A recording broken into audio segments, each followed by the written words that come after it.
Okay, so this, you can duplicate it and make a copy of it if you want. So the idea is you can make a copy of it, and then on the very, since everybody's kind of doing it now or later, what I did, and I'll jump back to a couple slides, but the story I was talking about with the framework. So it took me about a year, which, at the end of it, I was like, God, why does it take me so damn long? It doesn't feel like it should take this long. But I essentially broke my business, and going back to what Dan was talking about with, the strategy and everything, you obviously have to have a strategy. My strategy is going to be tailored towards sales and marketing. And naturally we get dubbed as marketing, but marketing and sales are so interconnected, and no business owner wants to spend a bunch of money on marketing. They want to spend a bunch of money on marketing that generates sales, and so how they work together. So I broke the business up into 6 components that our services impact. So starting here from marketing, brand reputation, website experience, and content marketing, those 3 things are what we believe kind of sums up everything on the marketing side. And then on the sales, content acquisition, internal systems, and then ultimately your company revenue. So when you go through this, we developed questions, and I won't necessarily go through it right now because it's really supposed to be a self-evaluation that you get yourself. But and these are all catered to a website, right? So because I'm trying to get our customers into onboarding to the website, so obviously ours are going to be very catered to that. But so these are the questions that you would give, and then let's say you did 7, 6, 7, you would blend it into a 7 out of 10. And then so you give yourself a score for each one. So you have brand reputation, website experience, content marketing, client acquisition, internal systems, and company revenue. And then ultimately, this is going to give you your score that you would drag based on here. And just a quick little tip, because it took me forever to figure out. When you come here, you have to double click, and then you can pull this down and do whatever you want to do here. But if you are somewhere like this, then obviously it's going to tell you that you're really light on the marketing side and some areas that you need to focus on. But this has become our digital impact framework. This is what we premise everything we do on. So when we approach a project, when we talk to clients, everything we do, and then for those in the marketing and the consulting space, I've learned, and obviously different strategies, but the quicker you can come up with your own IP and of how you approach projects, the more you become the subject matter expert. And that then differentiates, because we're all in somewhat of a commodity business, right? Like there's a couple of designers out there, there's a couple of agents out there, market research. I mean, a lot of people are teaching learning, right? Like, so everybody's kind of teaching the same thing. So then what makes you different? So the framework has been, and there's a ton of different frameworks about people, et cetera. So that was one thing that I wanted to kind of cover off. Any questions on that before we get into more of the strategic roadmap? Is this a diesel? No. This is, I don't know what this is. My wife just buys me big watches. Yeah. Any questions on the framework? It's what? No, not your watch. Oh, yes. Yeah. Yeah. So yeah, I guess that's is that what it's called, a radar? So what I would, in this scenario, day 1, we ask our clients to give us a score. We capture the score, and then 6 months later or a year later, I would then ask them to go through and answer the same questions. And that reminds me, I need to have Dan do it. I don't know if Dan ever actually did it because we were in the middle of developing it, but that's our ideal scenario, because it's really difficult because there are many factors, right? It's not just website traffic, it's not just users. I mean, everybody wants the same stuff. Everybody wants revenue. It's all those things, but it's like we all have to play a factor into it. So, but that goes into the next segment, which is the strategic roadmap. Let me make this big again.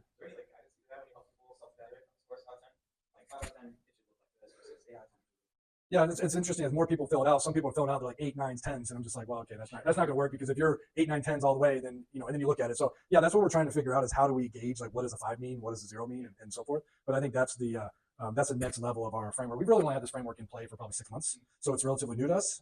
So it's trying to get people to engage in it, because even though it's a 5-minute type form that we're asking people to fill out, people still don't necessarily fill it out. And then to the next step of, like, okay, how do you get people to actually know what they're picking? Right. Right. Even when it's split, you just have like, I have no website, never move off my website up to like 9%. Yeah. And you still have the number behind it. Sure. But somehow like description. Yeah, that's good feedback. Yeah. Right. So prior to the framework, we built this strategic roadmap, which was all about onboarding our clients and really having this process, the same process that people go through. So my company is about 10 people. I've got 4 strategists that are meeting with clients and onboarding, and because I can't be in every single meeting, nor do I want to be in every meeting. So trying to build some sort of systemized process. And again, ours are going to be catered to more of the sales and the marketing side of things. But these are the most, I guess, components or areas that we have flagged for people to be thinking about when it comes to investing into sales and marketing. So the first one is goals, which kind of goes back to, what was the guy's name? Dan? Mike. So Mike's strategic planning, or it's always going to be about goals. And a lot of people, when it comes to companies, it's either going to be company revenue or size or things of that nature. So when we think about it, we think about all the different operational goals. Maybe it's a new CRM, maybe it's different tech stacks you want to do, maybe it's more AI. But so these are the 3 areas that we have filled out. And what we do, so we've had this in play for probably about 2 years. And what I do is I have myself and I have 2 leadership that join me, and we do this every December. So we pull up we duplicate it, and we kind of come back here and we revisit what we set our goals out, and we set new ones for the next year across these 3 areas. And again, sales and marketing go hand in hand, but without operations, without back end, it's kind of hard to do everything appropriately. Any questions or thoughts on this one? And the idea here is that you guys are duplicating this document, populating yourself, and then depending on how big your team is, you can start to share that. You can do it with your team. You can share. How big is your team? 7. So I know you have 1 or 2 or 3 people that you might be leaning on to more of your senior group. Yeah. And then Doug, what about you? Are you solo? Yeah. And yourself? Just you? What about how big's your team? Okay. Cool. So these are obviously good to when you're by yourself, and I do this a lot as a CEO. Like I'll just plow through things and just kind of make it happen, and it's not always fun to slow down and get things on paper. But one of our principles at Madak is slow down to go fast, and it's a reminder that I need to keep telling myself to do that, which is why every December we force ourselves to sit down, go through this process, and we've simplified. It used to be like 25 pages, now it's like 12 or 15. But the goal here, obviously, pun intended, is okay. What do we need to accomplish this year by the end of 25 for these areas? And this one's usually a pretty simple one: revenue number. Like revenue number of clients, who you're trying to go for, marketing. Maybe you're taking on a big thing. Marketing for you, Doug, could be social media. I mean, social media, unfortunately, it never stops. Like it's the next day that you're supposed to post comes so fast, even though you just posted. Like it's just right on top of you. But you can also be, what I would say for you, Doug, in social media land is pick the channel or pick the platform that you're really happy with or you feel most comfortable with, and go all in on it. Spend 80% of your time there and 20% of your time on the rest. Like, is there one platform in particular? I've actually used most of these. Facebook and YouTube. Yeah. And YouTube's a bit of a long game though, right? I mean, Facebook, you can actually transact. You can put a house, you can put something on there for sale, and people can comment. YouTube, people are going to observe and watch and. Right. Yep. Yep. Right. Yep. Yep. I'm a big fan of YouTube, trying to do more myself. Before we move on, anything else here? Yep. Yep. Somebody's like, oh, I just want to be the one highest rated real estate company. Yep. You put down an actual number, need something that you can measure. Yep. Yeah, I totally agree. About 2 years ago, we moved from essentially no CRM to HubSpot, and I underestimated how long HubSpot would take me to onboard. And so I didn't have this system in place, but I would have been like realistic, like onboard HubSpot in Q1, actually learn in Q2, try to actually figure it out in Q3, and then it actually starts to work for me come Q4. Yeah. Okay, so then in addition to round out kind of the goal setting is, what is the future desired state, right? Where do you want to be in 5 years from now? And this is obviously always a tough thing to do, but in my 9 years now of running Madak, I've come to the realization that I kind of like the size that I want to be. Now I want to just maybe grow 20 or 30% in humans and increase that profit margin is really my focus. And so cutting out some of the fat and stuff like that. But these 3 areas, again, are tangible goals you can put down. And whether you do them in December or you do it in May, if it lines up with your fiscal year, whatever it is, but try to knock it out and then get it saved and then shared with your leadership, yourself, your wife, whatever it is that you need to hold yourself accountable. So that's the first 2 are the goal setting. And then we start to get into, let's go back up. So then we got the systems, processes, and branding. There are 7. And so these are exercises, right? Like these are different things that we've not necessarily invented, but have taken our own version of it. But if you do a little bit of role playing, you start to figure out, who your ideal. So Jay, tell me about your ideal customer. My ideal customer is not popular cities. Okay. And then, so you're working with them, you're getting in front of them, and then they're coming onto your program? Okay, so you help them build their own LMS for them? Just the content. And you can work with whatever LMS they have? Okay. So then that could be something here, because obviously everybody's going to go through different stages of it to become, the conversion of their customer, and then you want to keep them around, and then obviously you want to get them to talk about it for you with you. So this is an exercise that we created to kind of walk you through. Anushka, how do we do? Good? Okay. Okay, don't use those. Well, then let's get some smiling ones. Okay, are you sure? Okay. We can bunch up so there's more people. Okay. Yeah, and then when I reviewed this with my team this week, we talked about there's some internal exercises and then there's some external exercises. This is really more external for the customers that you're interacting with and that you're looking to talk to. So naturally, you went and you laid out the ideal scenario. So now this is your exercise to figure out where the gaps are, right? What's working, what's not working, where are my pain points? And if it's easier to print this out on 11 by 17 and just write on it, scribble on it, whatever, or iPad, that'd be interesting. But these are some of the things that you can do on how you're going to find leads, what are the pain points, and just kind of work through some of the exercises, basically. Let me know if you guys have questions or if we want to do a little bit more of a deep dive. So this one on any of them, but this one right here, the tech stack is going to be an important one. Is everybody on a CRM? What do you want? You're on Monday? What about yourself? And HubSpot. So Monday's your project management, and then HubSpot's your CRM.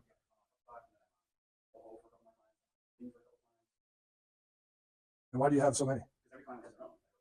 Oh, I see. Okay. Oh, so HubSpot is yours, and then part of your services. Yeah. Right. Are you on CRM as well? You're on HubSpot as well. And then Doug, do you do a CRM? Yeah.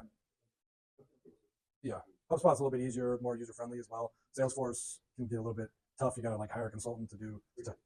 I mean, it's like a Microsoft Suite versus Google Suite. Just in the cost, right? Like, I mean, HubSpot's still expensive. I mean, they have a free version, right? But you can do a lot of it free, but I believe Salesforce is usually more expensive. Salesforce is kind of like more enterprise than HubSpot.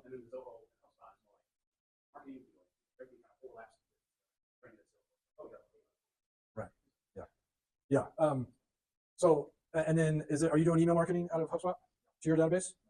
So that's a super low hanging fruit for you. Like, you got a database of however many people you've interacted with, and if you don't know already, your email, there's a HubSpot plugin that you can embed so that all your email contacts. So then you should have an email sequence that, and I get it, right, and then having that consistent drip feed. Now some people unsubscribe, but that's okay. They're going to unsubscribe anyways. So for what I was talking about with the email, yeah, I mean, they just have this plugin to take your contacts over to HubSpot.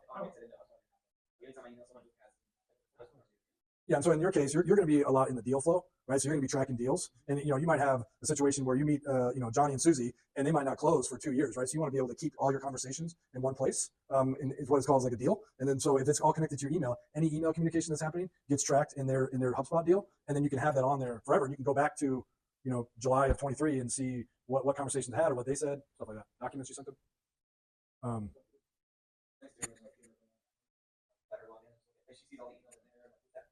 Yeah.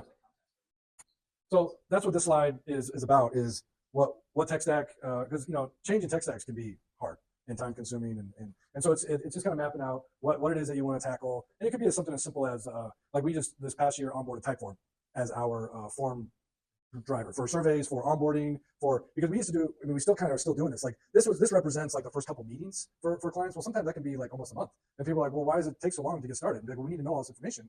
And so but now we're offering it to them in Typeform, so they could in theory do it before they start. So the quicker we can get onboarded, and then we can spend maybe one meeting just asking a bunch of questions. But it also depends on the client. Not every client wants to take the hour to fill it out. Some will just wait for the meeting, because that's probably what they're meant to do. So yeah, so internal systems, tech stack changes, and then you probably have a bunch of software that hopefully you're auditing every year. So this becomes a little bit of the marketing overview. So what are we doing on the website, social media, email, print and digital? What are we doing in these areas? I was just kind of thinking out loud, like maybe there's like a grade that we could add here, 1 through 10, just to kind of see where we are, give ourselves a little bit of scorecard. But I know for us, like we're strong in this category, we're pretty strong here, and we're weaker here, just because it's hard to do it. And what I've done is I've done a lot of social media as myself, as a CEO, and less as the company, because nobody really wants to follow a company. It's not that interesting, but they'll follow humans, and they're interested in that story. So, and especially for the solopreneurs, it's all one and the same. So this is a good place to capture what you're doing inside these different categories, how they're helping, what you need to work on, and so forth. Does anybody look at their competitors? Tell me about that.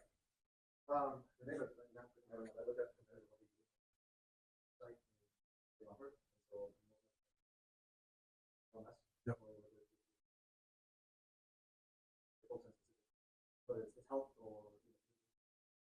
Yeah.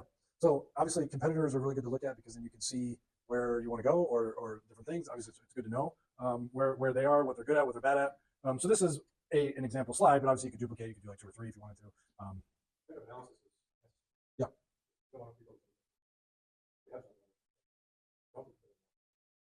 Yep. without getting too fixated on what they're doing. Right? So it's a balance.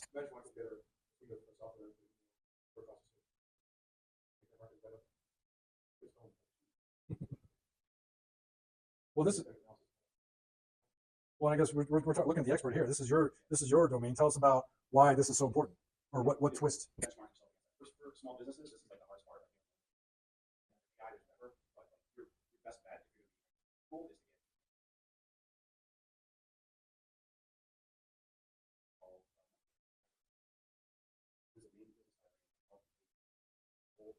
SWOT analysis. I just know a laundromat in this town. She's like, online.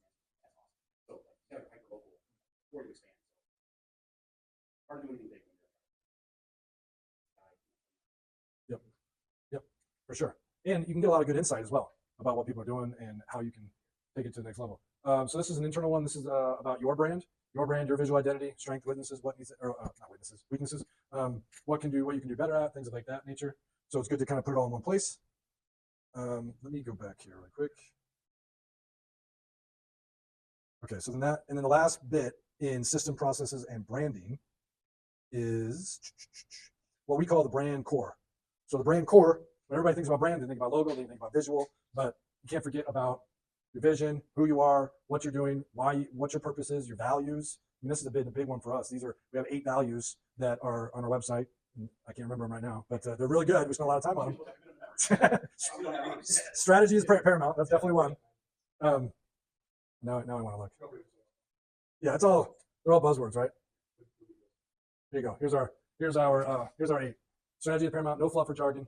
Over communicate. Continuously grow. Collaboration is key. Make it happen. Progress over perfection, and slow down and speed up.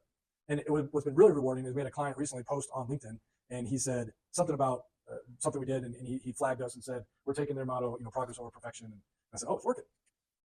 So that was helpful. It's back here, but yeah.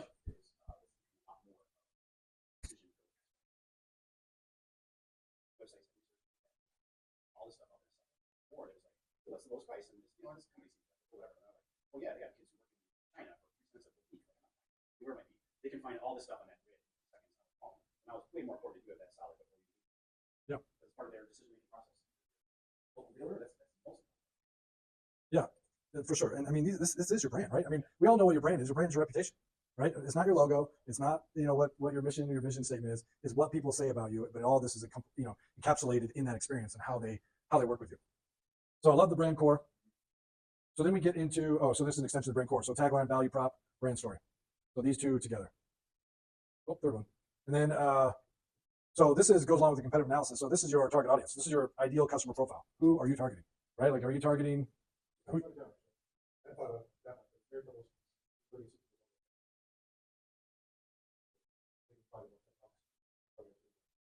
And probably pretty obvious, but you have a demographic that a geography that you focus on.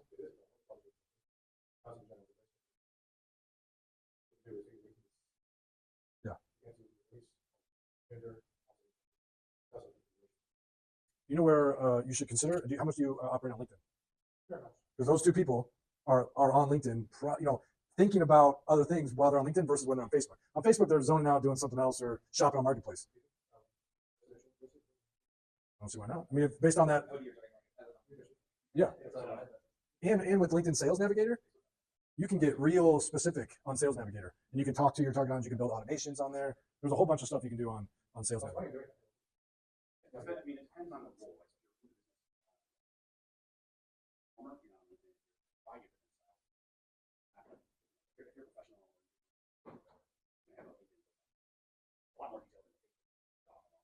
Yeah.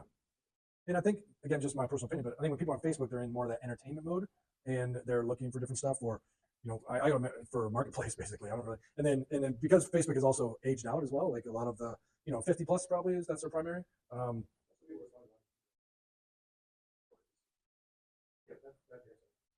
But are you big on LinkedIn? Is that your focus? I would think your target market.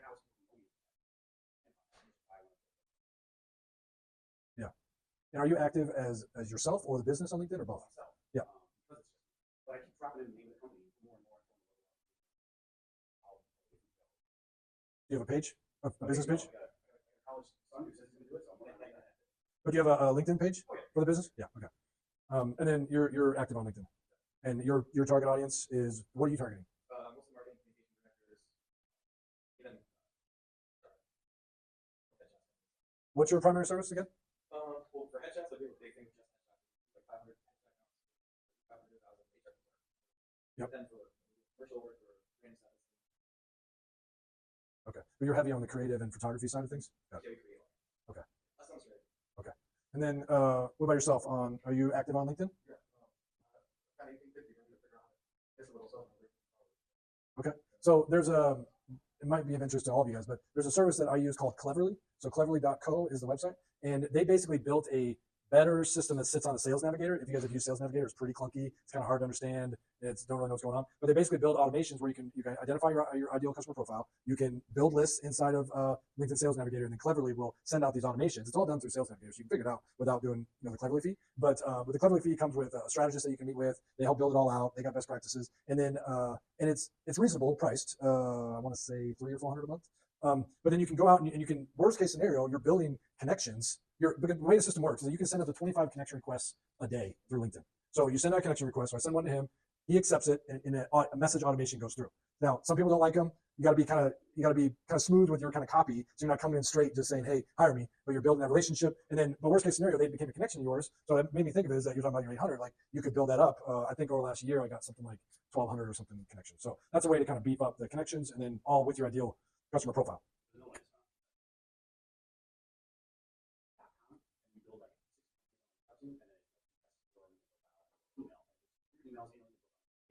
All through so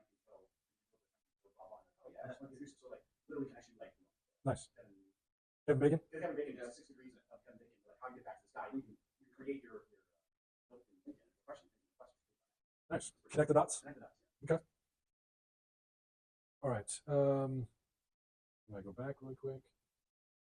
So if I go back here, so we're setting the goals and expectations. We're really building out our foundation here. And now it's about sales and marketing. So again, we're a little bit skewed because of the type of work that we do, but we're going to be heavy focused on your website being your digital hub, your digital house. And what I like building with websites is archiving a lot of information and just kind of getting it all there because it represents a lot of the work that you've done throughout the years. So this is a nice slide that allows you to put down kind of just things that you want to improve. A lot of this, you don't need to take the time to talk about all the things you like. It's mostly flagging all the things that you want to improve on. And then if you did it in December of 24 and you come back in December 25, you can start to check the box of the things that you accomplished. With you in particular, it could be just getting that website built and getting it up, and then going from there. So then the fun and the hard stuff, which is the content marketing, which is, Doug, what we talked a little bit about when it comes to social. But if you think about, up here on the left, all that foundational work that you did here, that gets you set up. A lot of us are in the B2B, you're B2B, B2B, so you're B2C. But, for us that are primarily in the B2B space, there's a lot of, really solid sales deck, right? That you can just drop into people or, make it available. That's going to be big. Maybe you have a couple different channels because you got your headshot channel that you're going to drop into HR. You got your packages. You know what? Something that just came to mind for you. Like, I interacted with this guy that his whole business is built around getting testimonials for people. I don't know why that made me think of it. Maybe it was, do you do any video? Yeah. So if you're doing video, do you have to be on site or do you do remote stuff? We go on location. Yeah. So then helping people gather testimonials from their clients, I think would be a cool avenue to go down because you always need other people talking about the work you've done. But the sales and marketing collateral is a big one. Website content. I mean, there's so much that you can continue to add and do and everything. And then CRM management. We obviously talked a lot about that with HubSpot, and there's so much you can do inside there. I mean, I feel like I'm just scratching the surface, and we've been in it for 2 years. I've used it for years, like very. Yeah. I have it. Do you have the marketing hub and the sales hub? Okay. I use just maybe like a chat box on it. Yeah. Okay, so this slide is just going to help you break down a little bit. And obviously, like Doug, with yours, you might cater a little bit more to be more social specific. Maybe you probably have a LinkedIn strategy, a YouTube strategy, things of that nature. So you want to kind of dig in each one of those and build out your strengths and your weaknesses. And I think the big thing that I think the most value here is going to be giving you a roadmap so you know where you're going, and then saving that, picture in time, December 2024, and then coming back in 2025 and seeing how well you did or what you missed. And there's going to be things that you didn't even put on here that you did. And then kind of coming back to these, again, for us being in sales and marketing, these are the key pillars. Over here, for me, it's going to be like kind of finance, but that's just a necessary evil. And then, I mean, we talked a lot about this. So incorporate your findings and so forth. And then that's it. That's the end of the slides. What questions do we have? So we'll go back to the tech stack. Yep. Yeah. You talk about so touch points, that's when you and the customer, that's someone who wants to do it.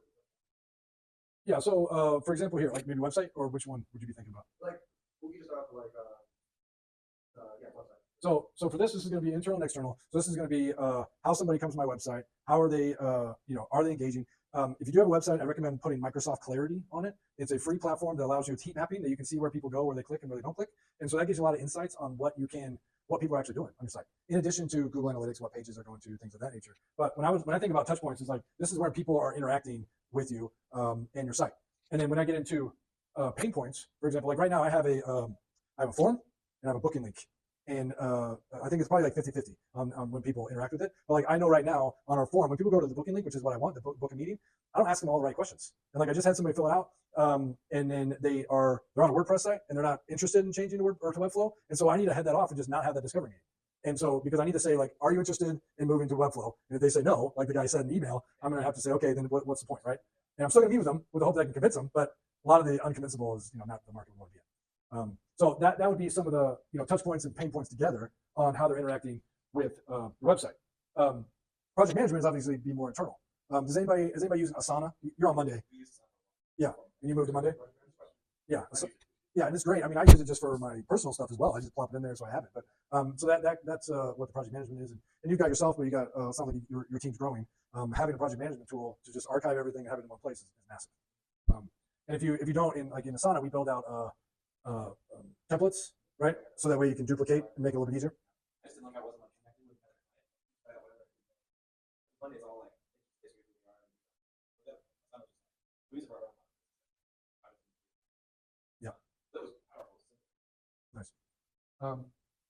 Am I answering your question or no? Yeah. Okay.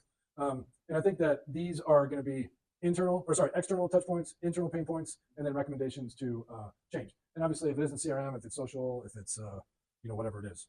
And with someone like yourself, you could have a pretty basic, simple one-page website that does all the things that you need, and then get them to a form or get them to a booking link, and then allow them to do a little bit more there. I feel like I kind of buzzed through the last couple slides there. Is there any others that anybody wants to go back to? Yep. So let me go back up here. So we had the digital impact, and highly recommend digging into a framework on what makes you different. Like, we'd love to know like your methodology of market research. I mean, like that's such a broad term to me. Like, what exactly does that mean, and why do I need it? And so you having your own personal spin on why market research is, why I should go to you versus a huge company that does the exact same thing. It obviously adds a little bit more of a personal touch. Well, here's all of them, all the slides together. The goals are pretty straightforward. Set goals and get after it. Customer journey gaps. This is obviously a good one. And if you guys are like me, I have a couple of different industries that I go after. It sounds like you got a couple of different products that you offer. So I have sports, I've got home services, I've got manufacturing. So because I didn't niche down enough to say I'm only going to be home services or I'm only going to be roofing, in these services, you have to build out a couple of different journeys because you're sending people down a couple of different paths. Sales gap. This is obviously a good one, but a hard one to fill out as well. Tech stack gap. You do much with just mentioned MQL and SQL asks to put people on. That comes from Yeah. So people are sales qualified versus market qualified. Yeah, I would say we probably don't do enough, but that's what I want that form to do. Is I want that booking link. I think what I want to do is remove the form, only have book a calendar, and then fill out the questions. And maybe it's 10 or 15 questions. And if they abandon it halfway through, they're probably not the ideal customer for us, because if they're not going to take 5 minutes to do that, then they don't want to spend 6 months doing our process. So that we get all that information, which kind of gets to what you're saying. We get all that, get them qualified before we even get on the call. And then an ideal scenario, because if they do that right now, the automation is they go through that, they fill out the questions, they get sent to Digital Impact to do their score.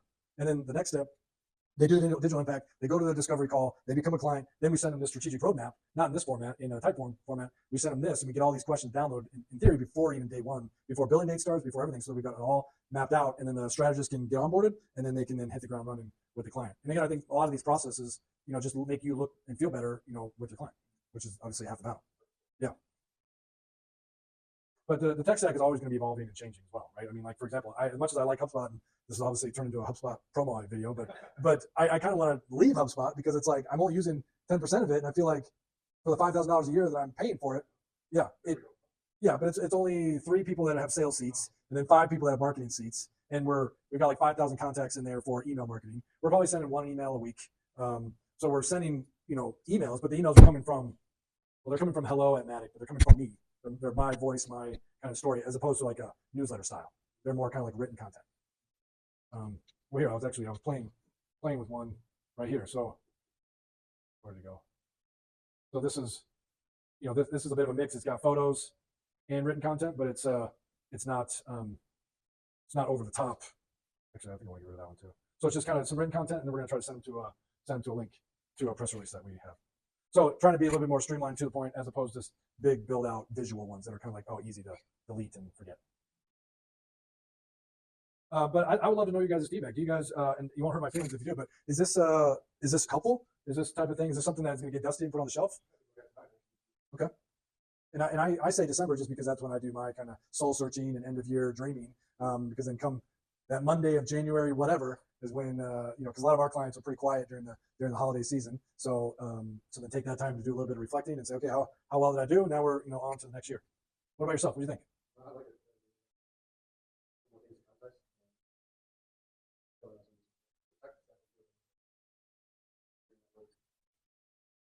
Yeah, and for you, like, I mean, it sounds like you have to adjust to people's LMS and you're focused on the content. You don't want to get too locked in. But if you became an expert in a specific LMS and then you could bring that to the table, at least your preferred, then it's less about what platform they're going to use and be like, I got the platform, I got the content, I'm going to build it out for you, and then get you signed up. And then you can try to get some affiliate dollars if you start selling that platform. What about yourself?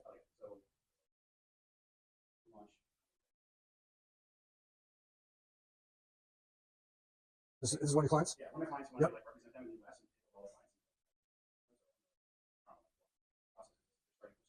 Yeah. So I think there's like this is a good scenario for like somebody that doesn't have and there's another version like 2.0, like established website, Yep. more criteria to critique and what you got embedded and all that kind of stuff. So there's another version you can expand on is like how far you advanced in your company. I've been marketing for 5 years and I have a website 10 years. Yeah. I like that. You know, I was gonna say it lays out a lot of information. The part that I'm struggling with in the researcher is like what's the most important part or like what are the scales and what make a difference on X, Y, or Z. So I think if you're talking about some scales or like I want to put some kind of like I'm a client, they don't do this. They do all these different things. Somehow implement it into this tool, but I think So what I did, so for the first time, we're a remote company since COVID, and so since COVID, first time I brought everybody in, and we rented an Airbnb, and we did this whole exercise, and so we filled this out. Me and the 2 others leadership filled this whole thing out, printed out 11 by 17, and then we were able to get everybody around the table, scribble it out a little bit, highlight, kind of to what you're saying, like, okay, here's our weak point, let's focus here and do that, so that's kind of an exercise that you could do as well. And I like to, a mix of digital and pen and paper is always fun. But yeah, appreciate the feedback, and then duplicate this and just pop your logo in and just run with it, because I mean, just go for it, because it's all Google. Do you use Google Suite? Yeah, so it's all Google Slides, so you can duplicate it and run with it. And then it gives you, I mean, to be able to just give these to these guys, because it's overwhelming too. Be like, well, all this shit, I got to figure this out. I'm like, well, here, I'll walk you through it and guide you through it.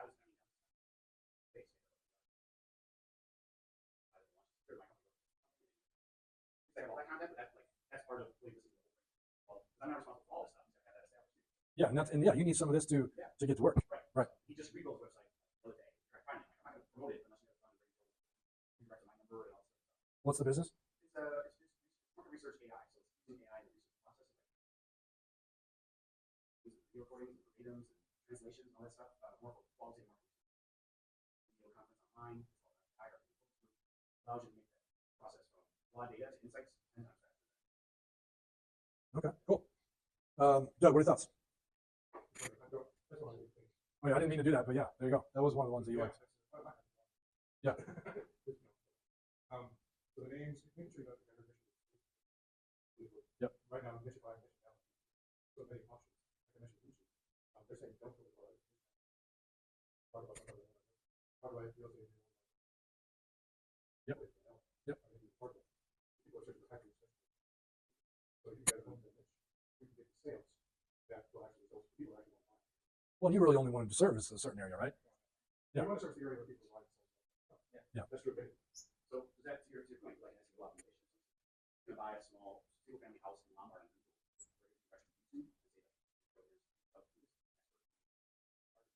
The return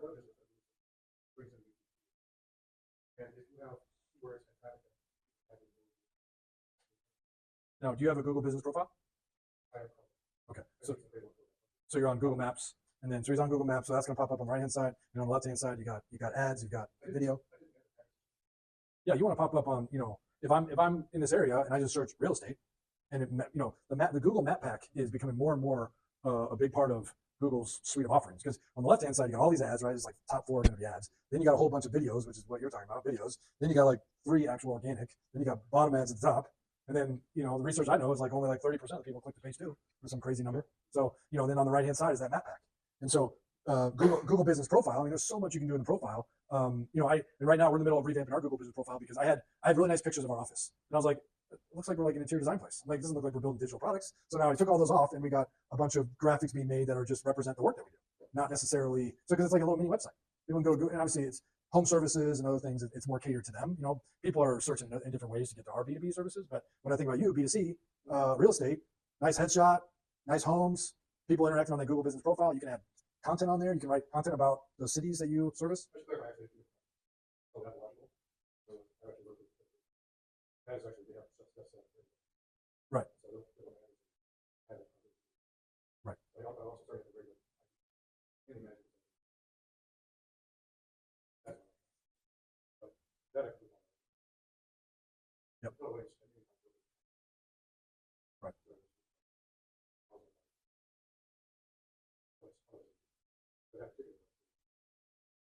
Rob, what do you think? Very helpful to have like framework around things to look at like problems don't know. Versus just like yeah, we're learning how what worked, what didn't, what how it worked. Yep. Yeah, I like this. Yeah, Rob, I think you want a framework, man, to make your what's the name of the company again? Axiom. What's the Axiom methodology, right? Besides headshots, why? Why should I pay you headshots versus the next guy? So I think that's a big part of the value add that you bring. And everybody's trying to be a subject matter expert, and this is obviously one way to do it. Content's another way. Authority is another way. Yep. Yeah. Are you the photographer yourself? Yeah. Okay. So, well, of course you don't. Yeah. That's how I started. Right. Cool. Great. Well, I appreciate you guys coming in and spending this early evening with me.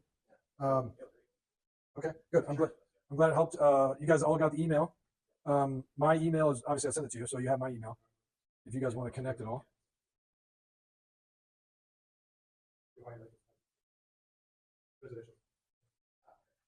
Rob Axiom.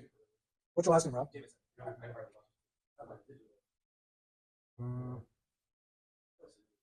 ROBB, you said, right? Photography? Gotcha.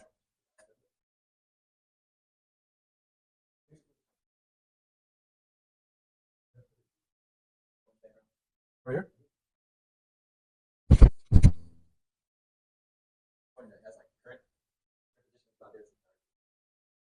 You better have a good better have a better headshot than most people. Doug, what's your last name? ELLWEL? Oh, EL. Yeah. Right there? Thanks, Doug. I don't think I have one. Just right here. Yeah, I just did it there.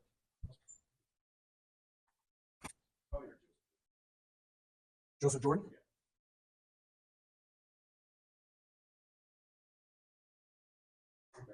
This one?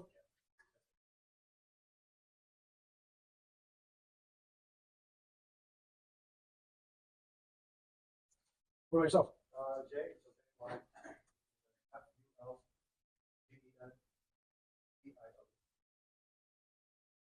You're like me.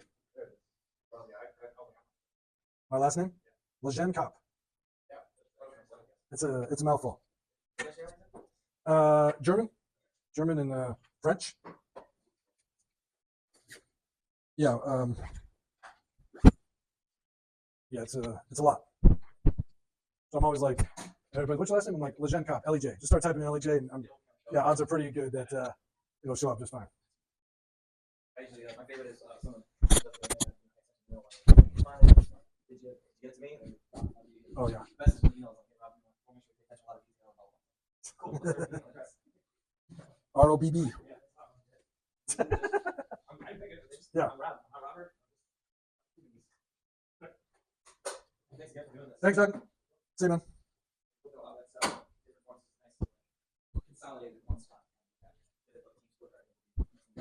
Yeah. Have you done a lot of these workshops before? Not really. Yeah.